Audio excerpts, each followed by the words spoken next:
அஸ்ஸலாமு அலைக்கும். உனக்கு முக்கியத்துவம் கொடுக்காத எவரிடத்திலும் பேசாதே. உன் வார்த்தைகளை காட்டிலும் உன் அமைதி உனக்கு மதிப்பை கொடுக்கும். இறைவனுக்கு கொடுக்க நினைப்பதை இல்லாதவர்களுக்கு கொடுங்கள்.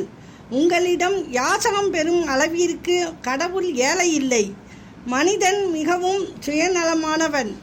நேசித்தால் பிழைகளை பார்க்க மாட்டான், வெறுத்தால் நல்லதை பார்க்க மாட்டான். ஏமாற்றிவிட்டோம், சந்தோஷமாக வாழலாம் என்று மட்டும் நினைக்காதீர்கள். உங்களுக்குள் அந்த நிலைமை வரும். வாழ்க்கை ஒரு வட்டம். வாழும் வாழ்க்கை நிரந்தரம் இல்லை எனும் பொழுது பழகக்கூடிய மனிதர்கள் மட்டும் நிரந்தரமா என்ன? சுயநலம் நிறைந்த உலகம் இது. இங்கு நீயும் சற்று சுயநலமாக வாழ பழக்கிக்கொள். இல்லையேல் மிதித்து விடுவார்கள். வாழ்க்கையில் என்னதான் நீங்கள் நல்லவராக வாழ்ந்தாலும் 10 பேரில் 2 பேருக்கு உங்களை பற்றி தப்பான எண்ணமே இருக்கும். அஸ்ஸலாமு அலைக்கும்.